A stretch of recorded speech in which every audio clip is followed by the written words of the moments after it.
Welcome back to another episode of DEC Does What. I'm Sean Mahar along with Erica Ringwald. And Erica, today we are diving deep, aren't we? Oh, there's going to be a lot of puns. I'm going to try my best to not go too far down that rabbit hole, but we are excited today to be talking about something that I think a program that many New Yorkers may not know we have, and that is a program on artificial reefs. So, Erica, who do we have on the show today? We've got Chris LaPorta. He's a biologist in the Division of Marine Resources, along with Marty Gary, who is the director of the Division of Marine Resources. Marty, Chris, welcome to the show.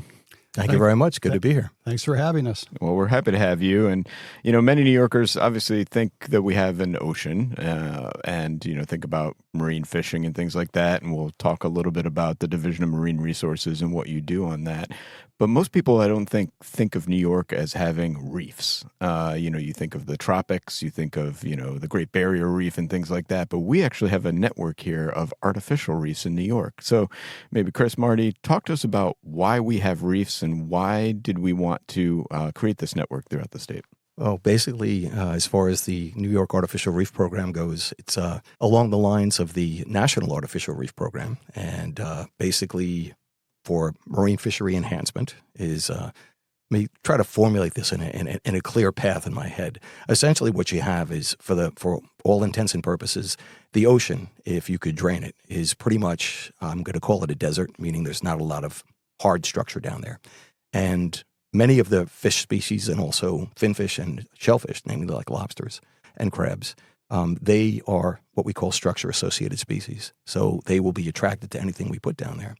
So what we've done is, as a cooperator with the national program and also the ASMFC, we have created this program, which is highly regulated, where we take materials and we clean them up to national standards, and we strategically put them out there in order to not only enhance the local marine habitat in these areas, but also increase fishing and diving opportunities for all of those out there, including myself that likes to enjoy them. This program got started in 1949. It's the oldest program in the United States. Right. How cool is that? That's amazing.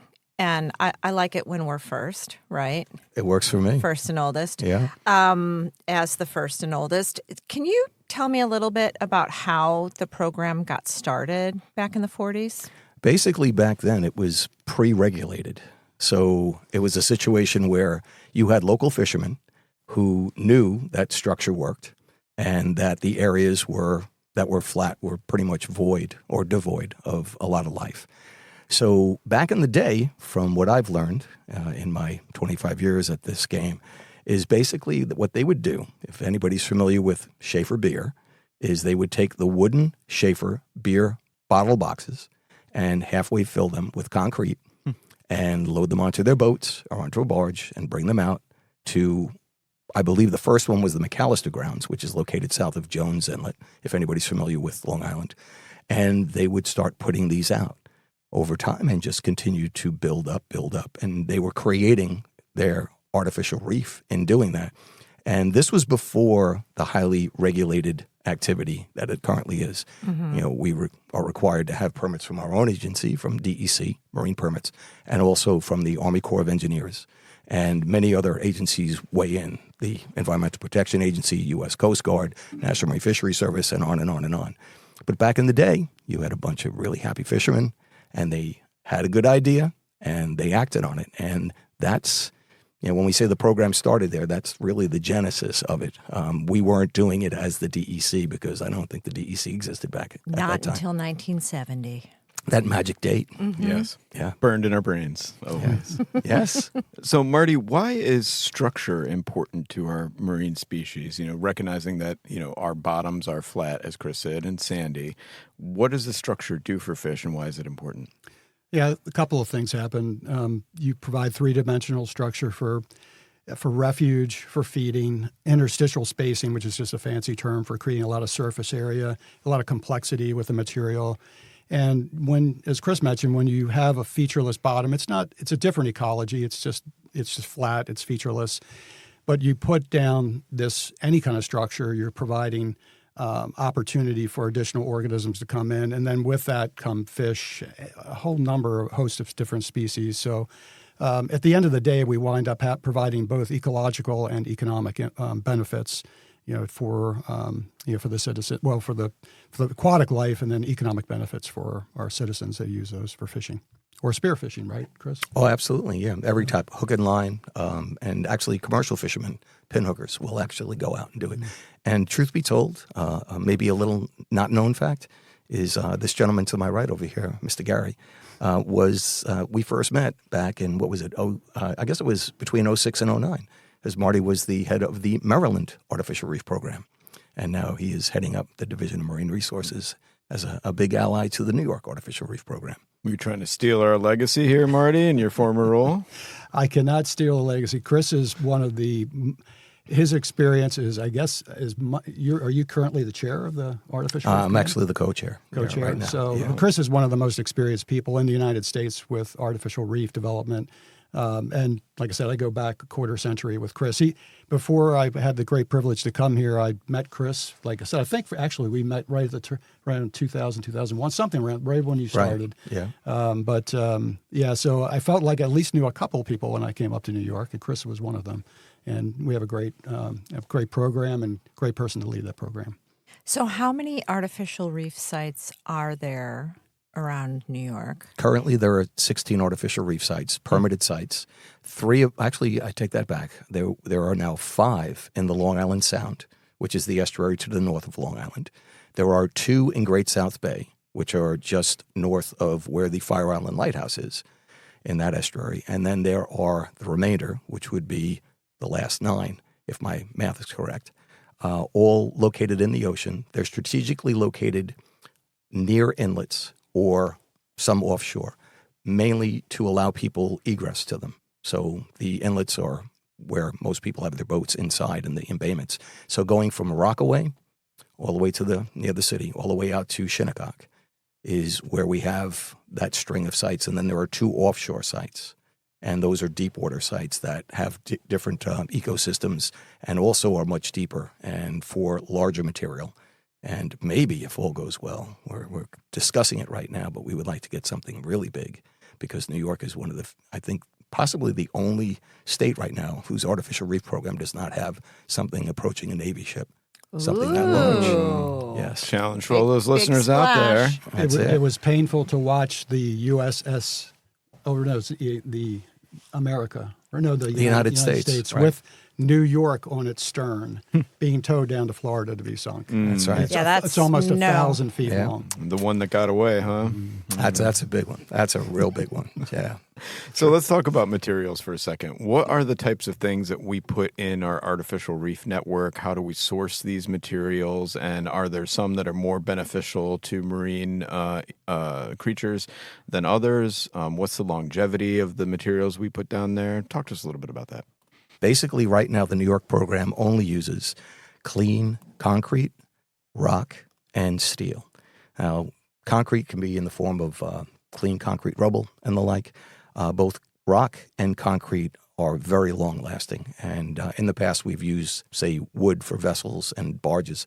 But it's found out that over time, they will not last as long. So it's like that cost-benefit analysis here because it's an expensive program to run. So those are the 3 materials that are used. And steel in the form of, as I said before, it could be materials like we've used with the Tappan Zee Bridge, now the Mario Cuomo Bridge, was basically redone. So we used a lot of that material, mostly concrete, but some steel. And as a matter of fact, we are looking to, right now, I had a call on the drive up here that there's a couple of materials, a barge, 120-foot barge and a 60-foot steel catch that are coming down from New Bedford, Massachusetts to our Shinnecock Reef. So that'll be happening sometime soon. So we basically are using materials that will be down there for a very long time. And the important thing is for it to, you build up this network and you continue, it's a patch reef method. So basically you want to continue to keep these pieces down there as the reefs expand. Marty, as you talked about, the benefits of fish, how are we monitoring the impact that these reefs are having on our marine ecosystem and species that we're managing for? Yeah, and this is my discussions. Again, probably best for Chris to add on to what I say, but you look at from an economic standpoint, your aerial surveys, I believe, you do overflights to see how many folks are fishing. I don't know if you're doing on-the-ground work with tackle stores and other types of surveys to see what the usage is. But not currently. No. yeah. And then in terms of the biological, ecological sampling, I know you've done some work, I think, with Stony Brook and We're still doing that. and Brad's lab. So to take a look at what's down there.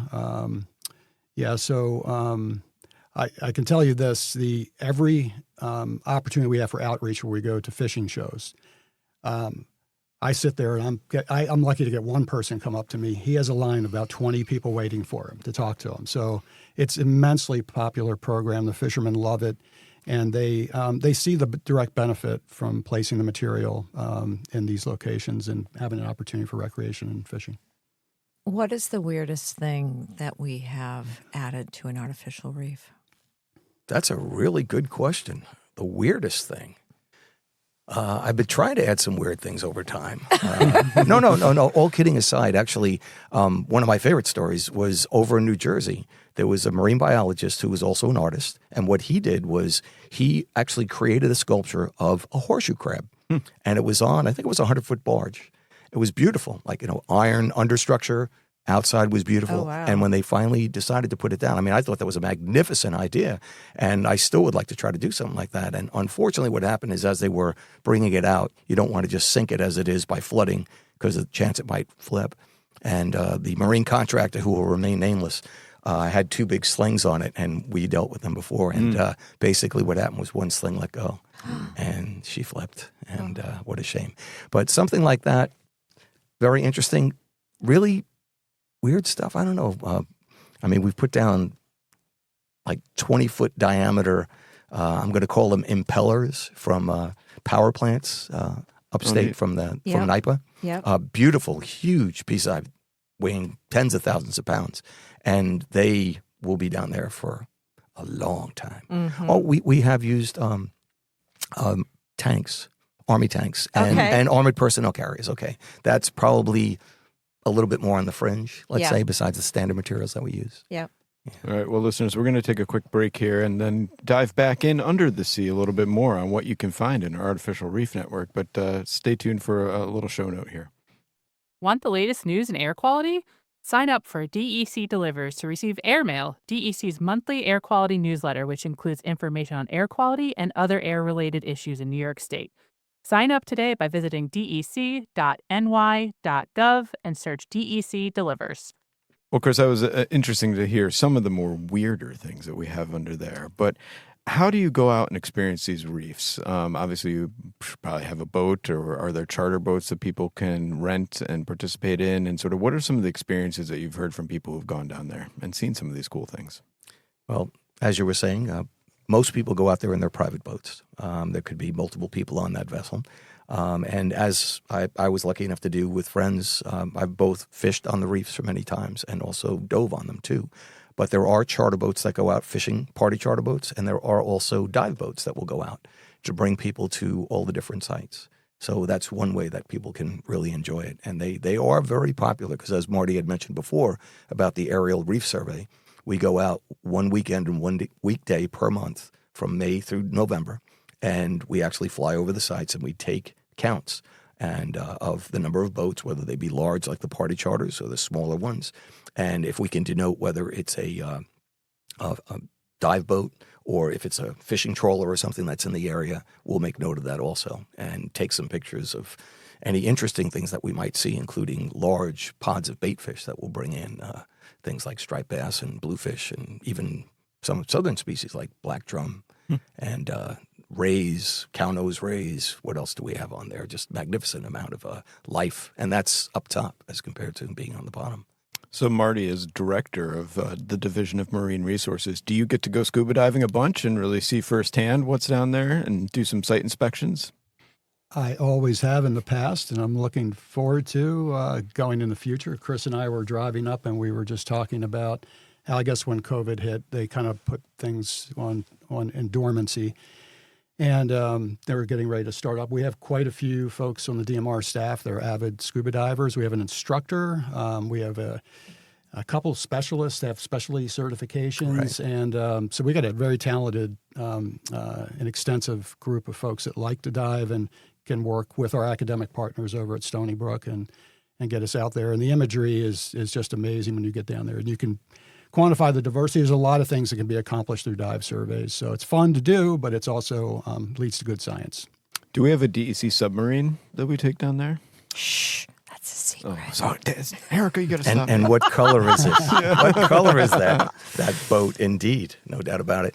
All kidding aside, though, just dovetailing on what Marty was just saying, the work that we're doing with the School of Marine and Atmospheric Sciences, Dr. Brad Peterson and his group, is pretty amazing. They're doing a telemetry study right now, which is basically putting out receivers, which will take in pings from the different fish. And fish and lobsters are being tagged with these radio frequency tags.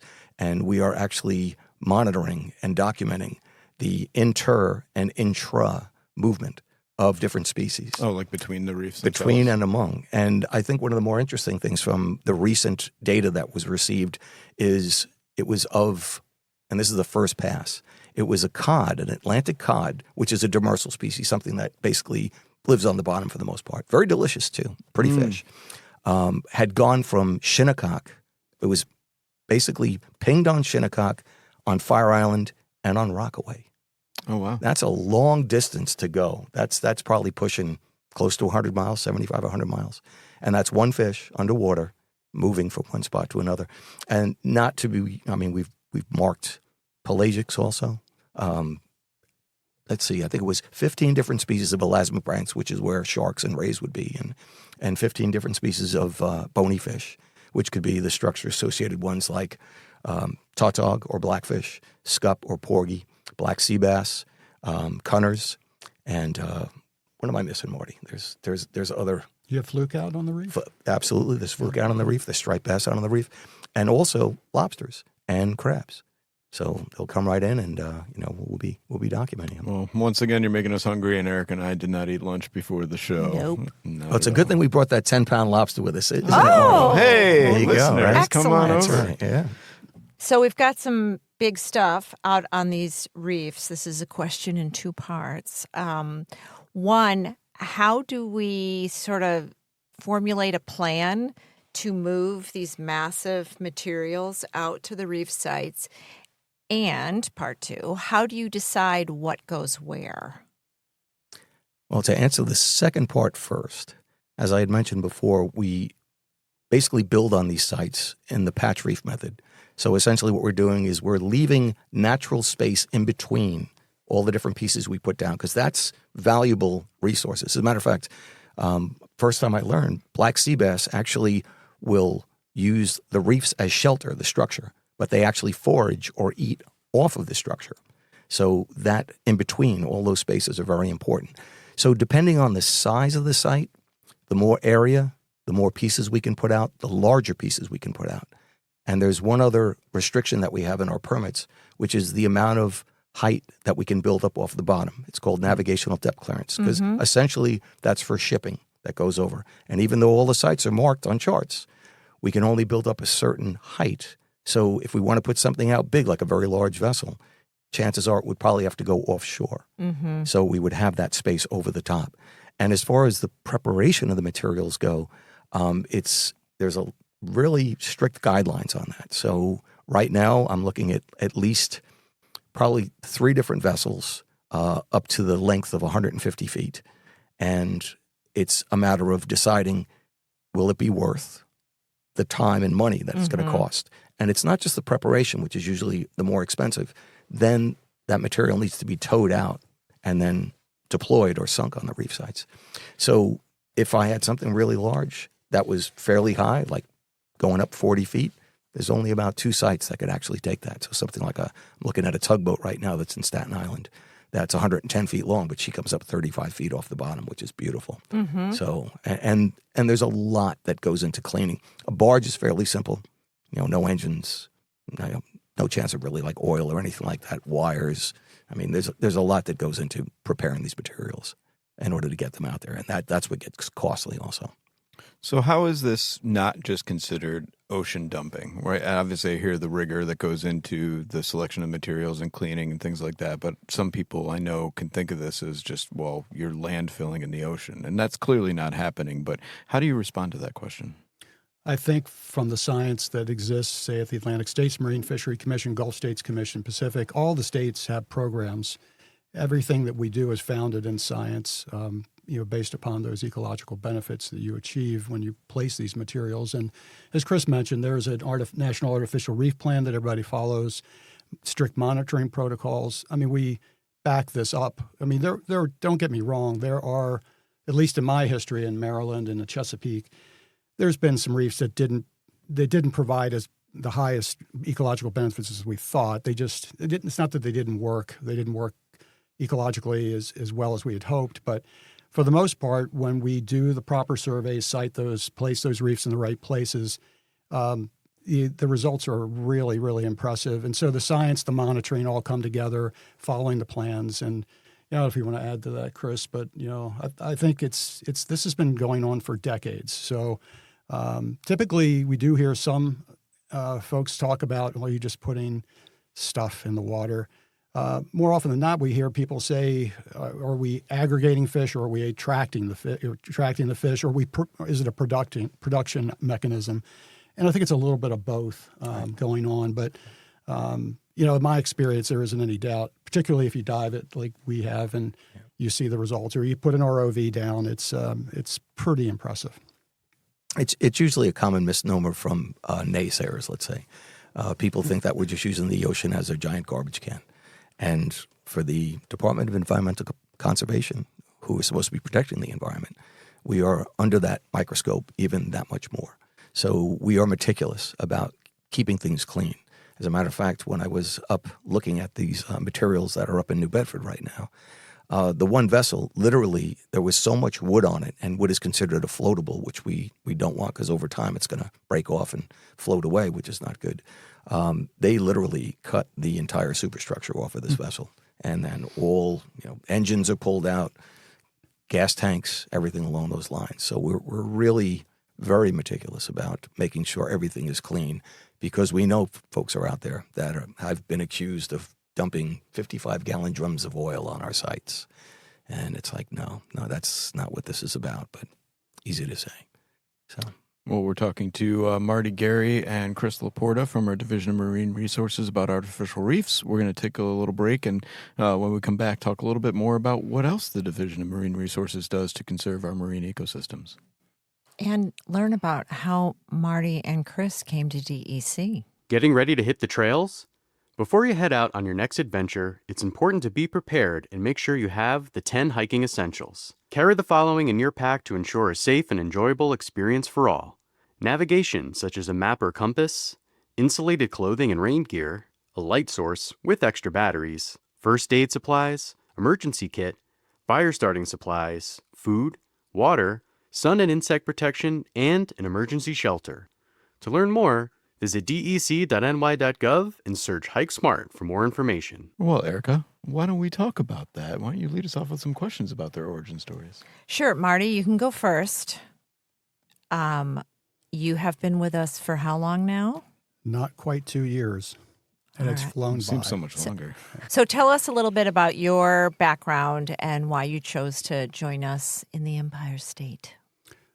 Well, I guess I'd first say it's a privilege. I guess the easy answer when there's a job like this is to reach out and say, there's 24 people that get to be a marine fisheries director, and that's an unbelievable privilege to have that opportunity. And when I was even considered for the job and I got an interview, I told my wife and kids, I said, I got an interview. I was proud of myself. I got an interview, but I wasn't sure. There's a lot of qualified people. There's lots of folks here in New York.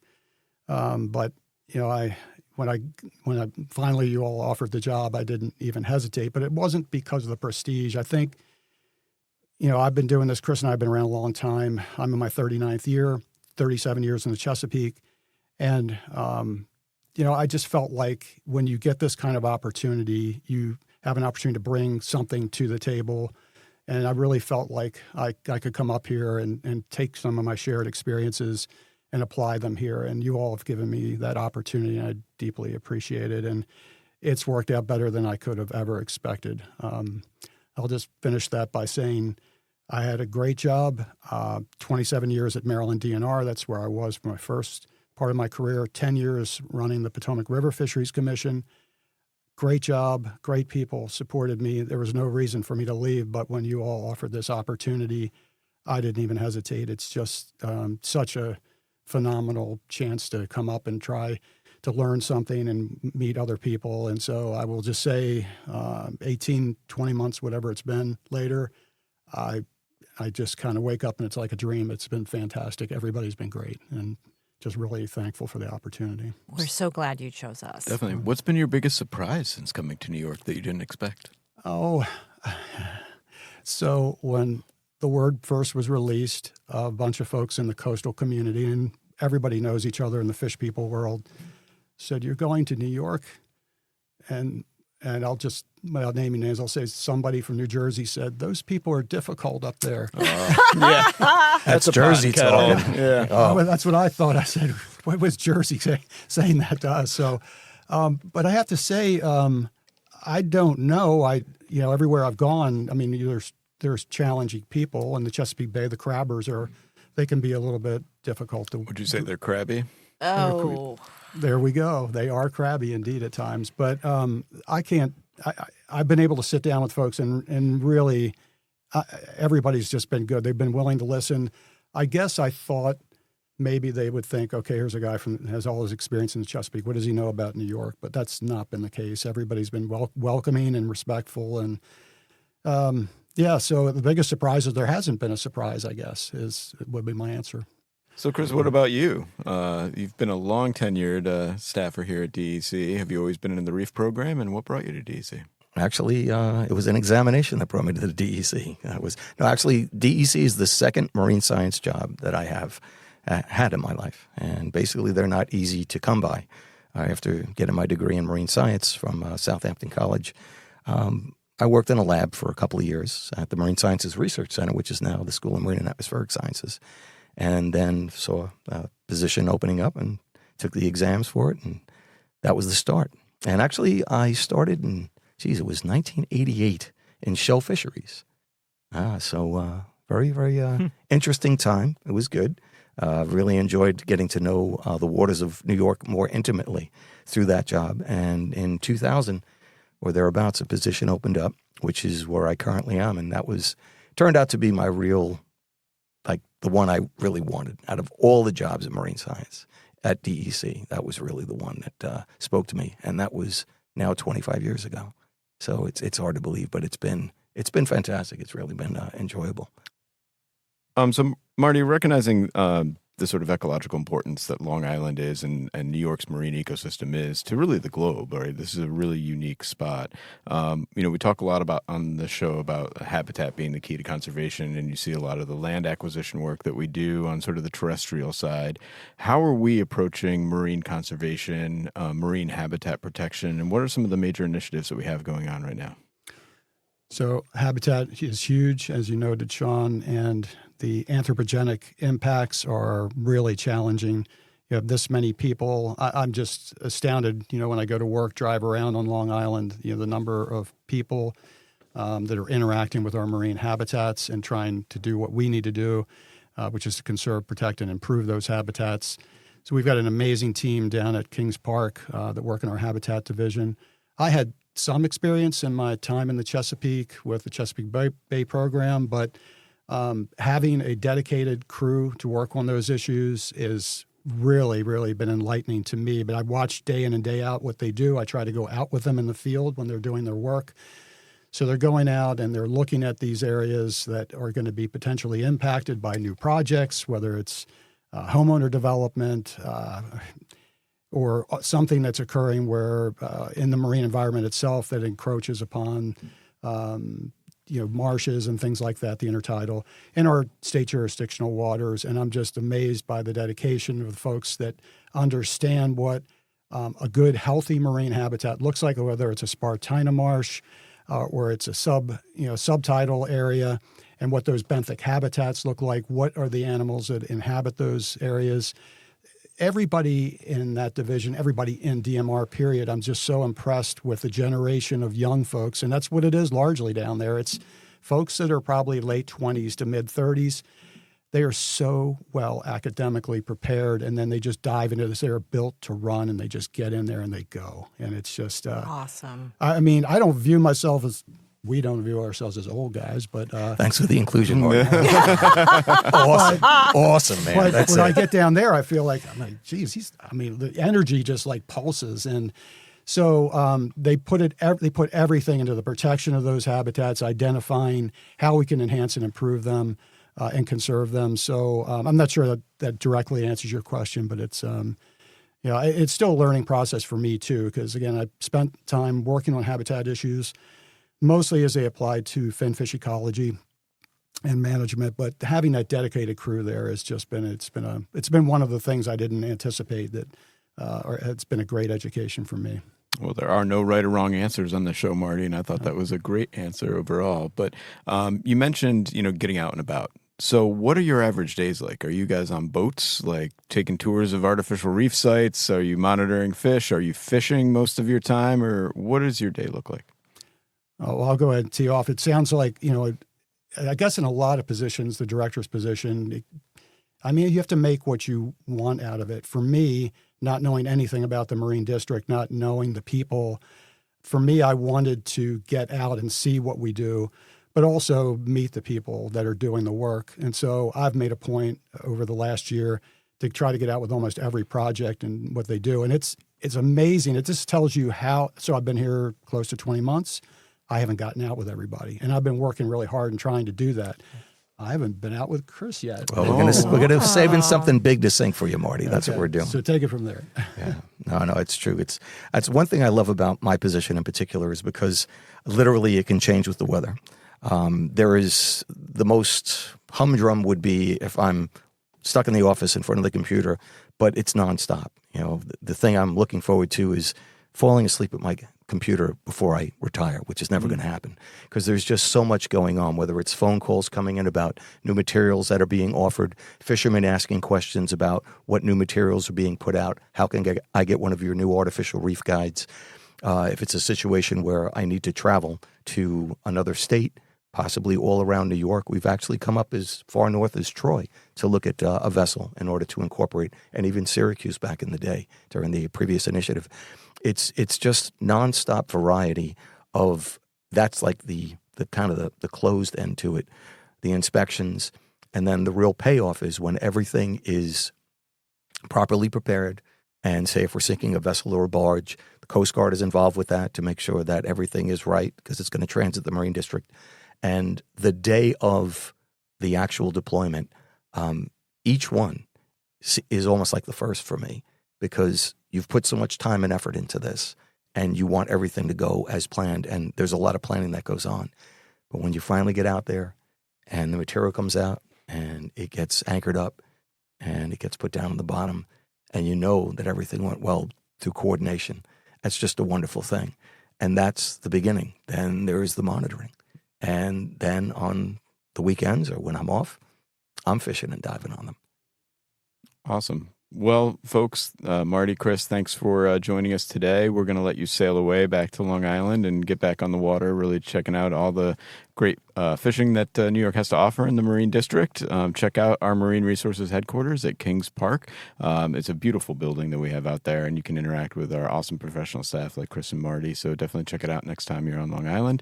And definitely, as Erica said, check out our website for more information on our Reef program and how you might be able to go visit it as well. We got a lot of outdoor events coming up. Check out dec.ny.gov for more ways that you can get out and see the great work that we're doing, both on the marine environment, but on the terrestrial environment as well. And please keep emailing us at contact@dec.ny.gov for more thoughts on the show, more things you want to hear about, or hopefully some appreciation for the puns that I throw your way every once in a while. Nope. No shortage. Nope, and no shortage of animosity from Erica. Oh, but Erica, when people are not putting up with my puns like you are, what should everyone do? Get outside. DEC Does What is a production of DEC's Division of Communication, Education, and Engagement. Our theme music is an original composition by Mike Menza, Environmental Program Specialist with DEC's Division of Fish and Wildlife. Like what you heard on this episode? Please leave a review and share this episode with others. Want to learn more about DEC's wide-ranging efforts to protect New Yorkers and the environment? Visit dec.ny.gov or connect with us on social media. You can find us using @NYSDEC. For more information on DEC Does What, visit dec.ny.gov/podcast.